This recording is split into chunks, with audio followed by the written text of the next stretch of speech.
You are bone tired, yet your jaw is clenched, your shoulders are raised, and your chest feels tight. These are 3 biological habits for instant stress relief, requiring absolutely zero meditation. But there is a major catch. If you do not perform these habits in the exact physiological sequence your nervous system demands, you will actually lock the stress hormones inside your body. The first 2 habits will clear your immediate chemical baseline in seconds, but the third one is a bizarre physical reflex that feels completely ridiculous, yet it is the only way to release months of stored survival tension. To understand why your body is refusing to let go, we need to start with the fastest, scientifically proven reset button your nervous system has. You can do it right now, in under 30 seconds, while listening to my voice. Habit 1. It is called the physiological sigh, and it was recently put to the test by Stanford University. To understand why this works almost instantly, we have to look at how your lungs breathe when you're under pressure. Deep inside your chest, you have about 600 million microscopic air sacs called alveoli. Their job is to pull fresh oxygen into your bloodstream and pull out carbon dioxide so you can exhale it. When you get stressed, your natural breathing becomes shallow, fast, and chest-heavy. When you breathe like this, those tiny alveoli begin to collapse and deflate like empty balloons. As these sacs collapse, your lungs lose their surface area. They can no longer clear carbon dioxide from your blood efficiently. Carbon dioxide levels begin to spike in your bloodstream, a state known as hypercapnia. Here's the secret that most wellness gurus completely miss. Elevated carbon dioxide in your blood is the single most powerful chemical trigger for panic and anxiety in the human brainstem. It triggers a primitive alarm that tells your brain that you are suffocating, even if you were sitting in a room filled with fresh air. That sudden, inexplicable wave of doom you feel at your desk is often just a chemical reaction to trapped carbon dioxide. The physiological sigh pops those collapsed alveoli back open in seconds. It consists of a double inhale through your nose, followed by an extended, slow exhale through your mouth. When you take the first deep inhale, you fill your lungs, but when you take that second sharp sniff directly on top of it, you force the collapsed alveoli to snap open, increasing your lung volume and allowing carbon dioxide to rush back into the lungs for disposal. Then you let out a long, slow, sighing exhale through your mouth. As you exhale slowly, your diaphragm rises up into your chest. This physical movement mechanically compresses your heart. Because the heart is slightly squeezed, blood flows through it a little faster. Sensors inside your heart's blood vessels immediately detect this pressure change and send a high-priority message up to your brainstem. The message is simple. The heart is beating too fast for the space it has. Slow it down immediately.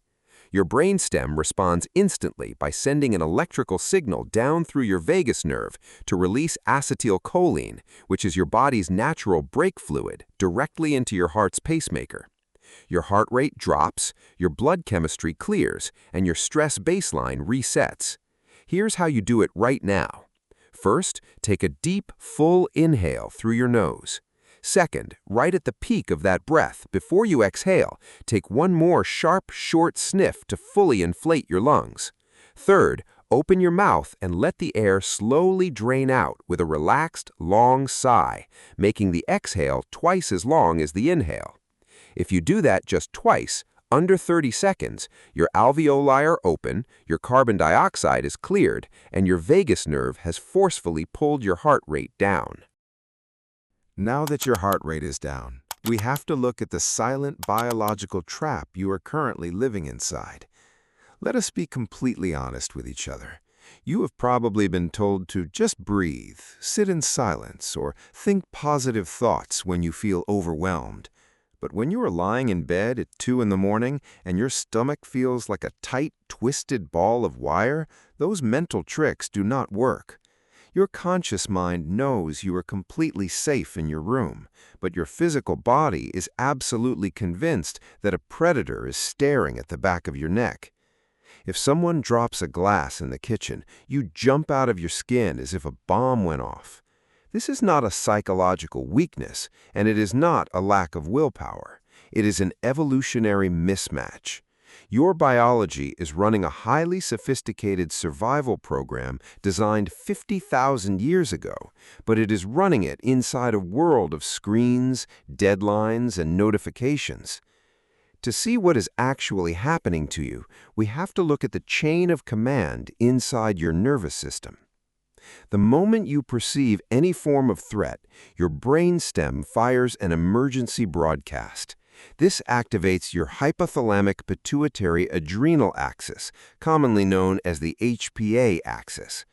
Your hypothalamus signals your pituitary gland, which flashes a chemical command to your adrenal glands, sitting on top of your kidneys.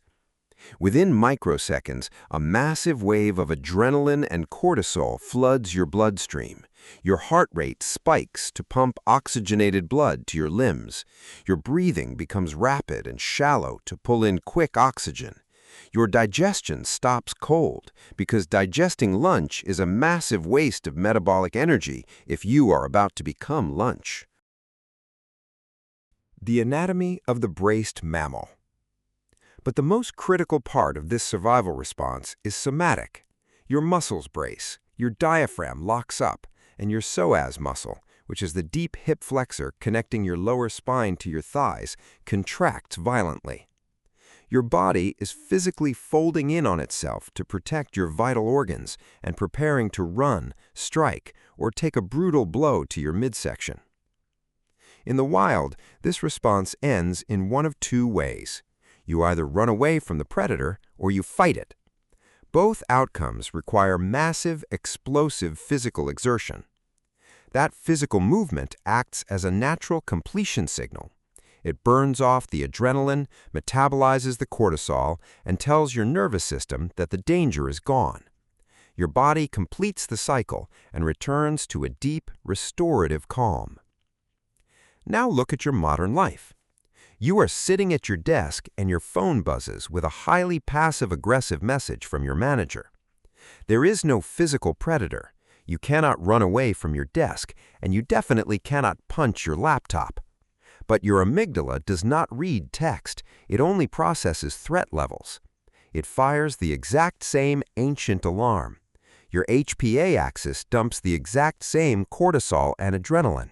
Your psoas contracts, your diaphragm freezes, and your body braces for impact. But instead of discharging that explosive physical energy through movement, you sit perfectly still. You stare at the screen, tap your foot, grind your teeth, and try to force a polite smile.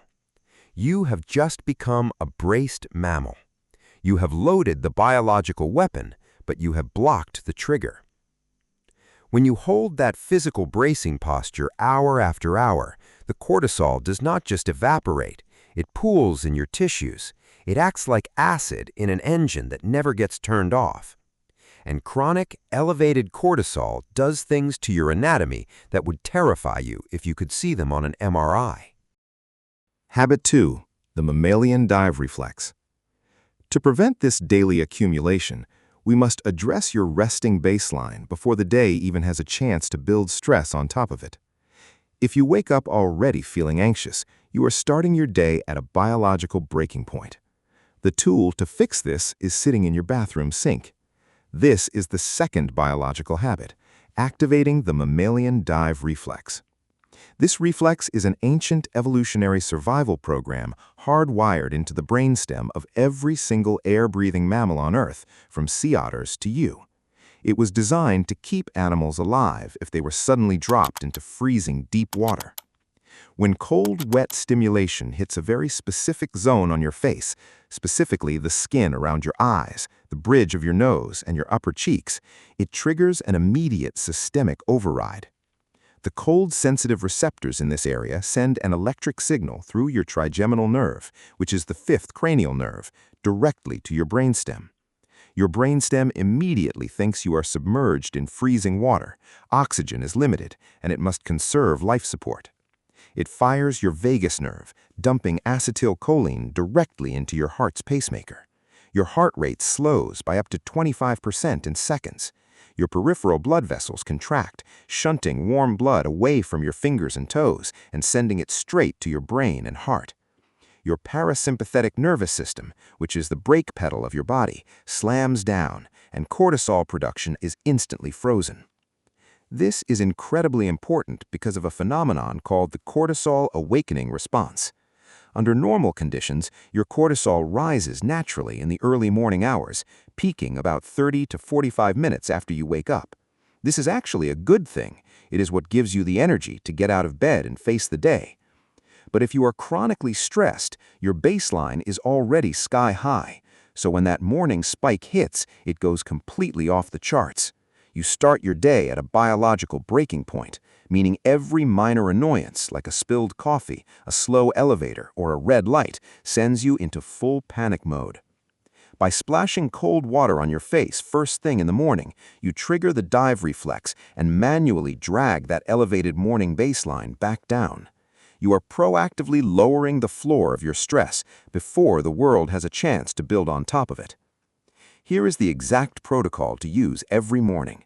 Before you look at your phone and before you drink your coffee, go to the bathroom sink. Run the cold tap for 10 seconds until the water is genuinely cold.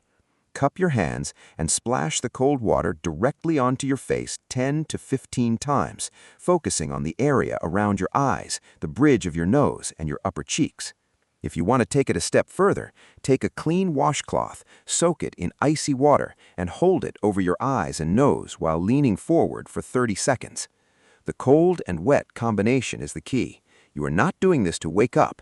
You are doing this to force an ancient cranial nerve to manually override your heart rate and reset your daily cortisol curve. It takes 90 seconds, and it is a complete game changer. How chronic stress shrinks your brain. If you do not use these physical interventions to clear this hormonal buildup, the damage does not stay in your head. It completely alters your brain structure, your metabolism, and your gut health. Let us look at your brain first. Your hippocampus is the structure deep inside your temporal lobes responsible for converting short-term experiences into memories, maintaining spatial awareness, and regulating your emotional reactions. It also happens to contain the densest population of glucocorticoid receptors in your entire nervous system, making it hypersensitive to stress hormones. When cortisol remains high for weeks, it begins to physically choke your brain cells. It halts neurogenesis, which is the birth of new brain cells, and literally causes the dendritic branches that connect your neurons to wither and disconnect. Decades of clinical neuroimaging show that people living with chronic stress have up to an 8% reduction in physical hippocampus volume. This is not a vague feeling of burnout. It is physical brain tissue loss. At the same time, high cortisol starves your prefrontal cortex, which is the logical, adult part of your brain behind your forehead that regulates decisions, focus, and impulse control. It goes completely offline. Meanwhile, your amygdala, the panic button center, grows larger and hyperreactive. This creates a terrifying, self-reinforcing loop called the cortisol trap. Because your prefrontal cortex is suppressed, you physically lose the cognitive capacity to think clearly about how to manage your stress. The very hormone your stress produces makes you biologically incapable of solving the problems causing your stress. It's a rigged game. And it's why you find yourself staring blankly at your screen for 45 minutes, unable to write a simple email. Your brain is not broken. It is literally being flooded by a chemical that keeps the rational part of you locked out of the control room. The gut-brain stress loop. This damage immediately travels downward, completely altering your metabolism and gut health. Have you ever wondered why you carry a stubborn layer of soft fat around your lower abdomen that refuses to budge, even when you're exercising and eating clean? It is not your diet. Abdominal visceral fat has a significantly higher density of cortisol receptors than fat anywhere else on your body. Cortisol is a glucocorticoid, meaning its primary job is to keep blood glucose high for survival. Every time you get stressed by an email, cortisol forces your liver to dump stored glucose into your blood. But since you are just sitting in a chair, you do not burn that glucose. Your body has to release insulin to bring it back down. Over time, this constant roller coaster of stress-induced glucose spikes causes insulin resistance. Your body stops burning fat and starts aggressively storing it in your midsection because your primitive biology thinks you are entering a period of famine and physical conflict.